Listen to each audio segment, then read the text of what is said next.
16-year-old Charleston White took the stand and testified against his friend, Antoine Doolittle, who sat just a few feet from him and listened intently. He pulled off the hammer back on the gun. And then what happened? He fired it. Look at Charleston White's head. Snitch ass speaking in court. Alright. What's up? Things this case has stopped me from doing, traveling all across the world, making. So I just want to get it over with, and, you know, accept my guilty plea. I'm ready to get over it. Charleston White messed with the wrong one, because this time Boosie Badazz ain't just talking about clout or social media beef. He's talking about evidence, serious stuff. Stuff that, according to Boosie, could have Charleston looking at life in prison. Yeah, that's right. Boosie claims there's murder-for-hire evidence from way back in 2005 that ties straight to Charleston White. And if what he's hinting at is real, this feud just went from online jokes to something that could ruin a man's whole life. Boosie going to jail! Oh, God! Oh, God! He just pled guilty and he's facing up to 15. God answered my prayer. Why? Because I prayed for him to be found guilty. Y'all don't remember? Remember I prayed? No, I remember. No cap, this story's wild, and it's getting uglier by the day. Let's jump right in. Boosie and Charleston White have been going at it for a minute now. Every other week, one of them says something slick online, and the other one claps back harder. It's been all talk, all internet, all entertainment, until now. Because Boosie's latest threat wasn't just words. It sounded like a warning. You taking the plea deal. I think he even said he hopes you die in jail and stuff like that. Yeah, I heard. On a recent live stream, Boosie said straight up, "Y'all keep playing with me, man. I got paperwork. I got proof. Charleston think he clean, but he got dirt too. Real dirt. 2005 type dirt." Fans froze, and nobody expected that. See, when you hear Boosie say 2005, you already know what kind of history he's touching. That's the same era when he was fighting his own murder-for-hire charges, when his name was in the news, when the feds were watching, when everything around him was chaos. Happened for what, nigga? When you had a 15-year-old hitman, nigga, that murdered black people. Who next, Boosie? So if Boosie's saying there's evidence connected to Charleston from that same time period, people listen, because Boosie knows what that kind of life looks like. He's lived it, he's beat the system before. And when a man who's been through that says, "I got proof on you," that ain't something you shrug off. Now let's break down how this even started. Charleston White has been poking the bear for months. He's made a career off calling rappers out, saying they're fake, saying they glorify crime, saying they mislead the youth. He's called Boosie a hypocrite more than once, accusing him of celebrating the streets while pretending to preach change. And every time Charleston spoke Boosie's name, you could see the fire in Boosie's eyes grow a little hotter. But Charleston didn't stop. He made jokes about Boosie's past.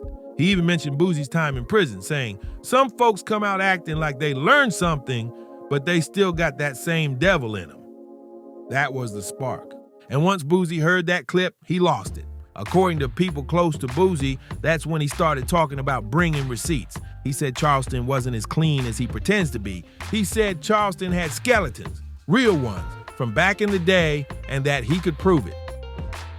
Boosie went live and dropped a bomb. 2005, Baton Rouge, Fort Worth, y'all know what I'm talking about. Ask Charleston what he was doing when that hit went down. Ask him why that paperwork never came out. He playing a role, I'ma expose the real him. Fans went nuts. Comments flooded in. Boosie talking about a hit? What's the evidence? Is Charleston really involved? And that's when Charleston fired back. Charleston White ain't scared of no rapper. That's his whole brand. He laughed it off at first, saying, "Boosie ain't got nothing. If he did, I'd be in jail right now." But then he slipped. In another video, he said, "Whatever happened in 2005, I was a different man back then. I did things I ain't proud of." That one line, "I did things I ain't proud of," had the internet buzzing. Because if you're denying something, you don't talk like that. Boosie caught that clip immediately. He posted a reaction, smiling with that cold grin of his, saying, "See? That's how you know I struck a nerve." Now the tension was real. Let's be clear. Nobody's saying Charleston has been officially charged or tied to a murder-for-hire plot. But the way Boosie told it, there's a trail. He claims Charleston was connected to some street figures in Texas back in the mid-2000s, people who got caught up in violent crimes, some of whom are still behind bars today. Boosie said, "Y'all think Charleston turned activist because he found God? Nah, he turned activist because he trying to cover up his past." Whether that's true or just mind games, it hit Charleston where it hurts, because his whole image is built on being changed, on being the man who turned away from the streets, who now preaches against them. So when Boosie brought up a 2005 case and used the words "murder for hire," it shook that image. The internet exploded. People started digging, posting old mugshots, old news clippings, and rumors about Charleston's past. Reddit threads popped up overnight. Did Charleston White have ties to a 2005 shooting? Twitter was wild with theories. Some folks said Boosie was bluffing, that he's just trying to humiliate Charleston. Others said Boosie's too calculated to make something up that serious. Either way, Charleston wasn't staying quiet anymore. He made another video, red in the face, shouting into the camera, "You can't scare me, Boosie. You can't threaten me with jail. I done seen it all. I done beat cases too." But people noticed something in his tone. It wasn't the same confidence as before. He sounded rattled. Boosie doubled down. He said, "If Charleston want to play with me, I'ma send the whole file to the feds. They missed something last time. I'ma help them see it this time."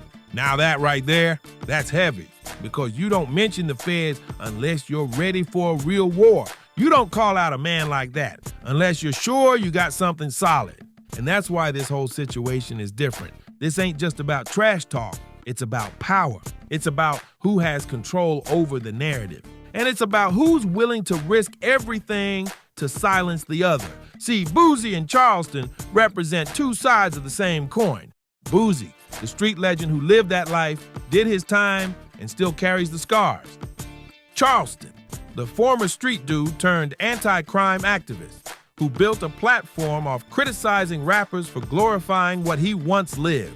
But underneath it all, both men carry ghosts. And when Boosie said 2005 ain't gone, that wasn't just a threat. That was a reminder that the past always finds a way back. People close to Charleston say he's been moving more cautiously since Boosie's statements. He's watching who he talks to. He's cleaning up his social media. He's even canceled a few appearances. Some say he's scared. Others say he's just being smart. But either way, Boosie's got him on defense. And when a man like Charleston, who built his whole brand on being fearless, starts looking over his shoulder, that means the threat hit home. Meanwhile, Boosie's been riding the wave. He's dropping cryptic posts, teasing receipts, and keeping his audience guessing. In one clip, he said, "I don't bluff, I bring truth. Y'all gonna see soon enough. That's Boosie for you." He knows how to keep the crowd in suspense, but even some of his fans are nervous. Because if he really has old case files, old paperwork, or old witness statements, and he puts that out publicly, it could reopen wounds that the law already closed. And in some cases, it could drag him back into the mess too. And that's what makes this story so tense, because Boosie knows how the system works. He knows that once you start saying names and years and cases, you're playing with fire. He's lived that life before. He's seen what happens when the streets and the courts collide. But this time, he seems ready to risk it all, just to make Charleston White stop talking. Now let's talk motive.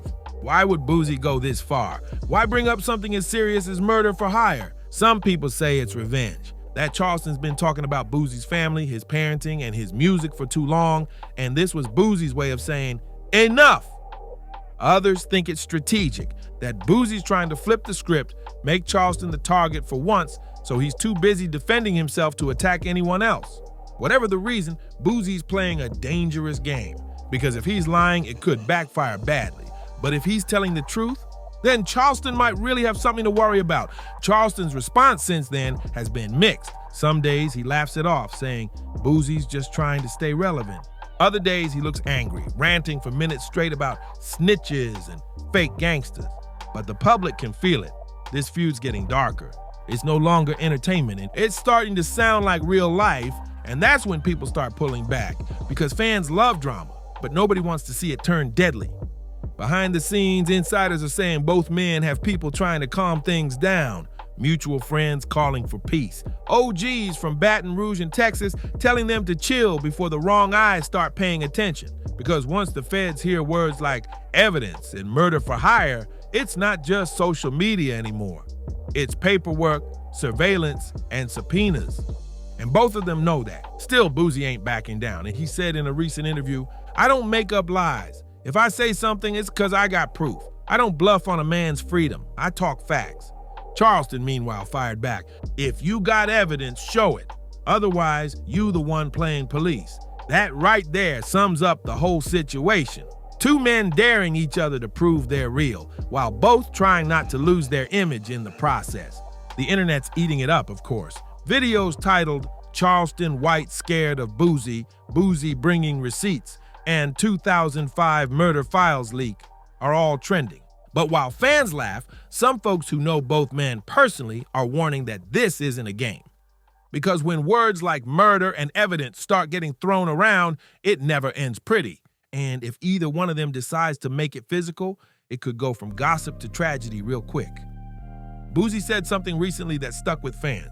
He said, "People forget, I done seen real death. I done seen real prison. I don't fear no man, but I fear lies. Don't lie on me, cause I'll show the truth." And maybe that's what this whole feud is about. Not just anger, but fear. Fear of being exposed, fear of being forgotten, fear of letting the other man win. Because both Boosie and Charleston built their brands on never backing down. And now they've backed themselves into a corner where the only way out is escalation. So where does this go next?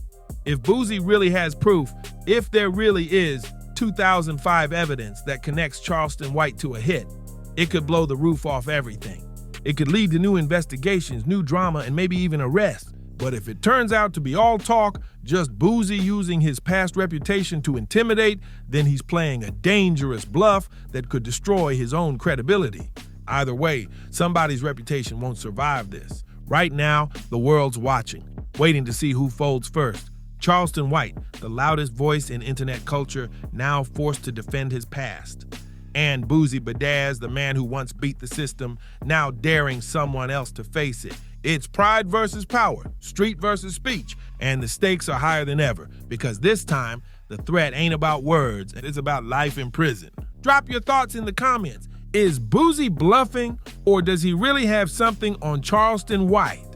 And if that evidence is real, what happens next? Whatever the truth is, this story ain't over. The streets are talking, the internet's watching, and every new video just adds more fire to the flame. You already know, when it comes to drama, it don't get any louder than this. This is Buzz and Drama. Hit that like button, subscribe, and stay tuned, because the next chapter in this feud might be the one nobody's ready for. See you on the next one.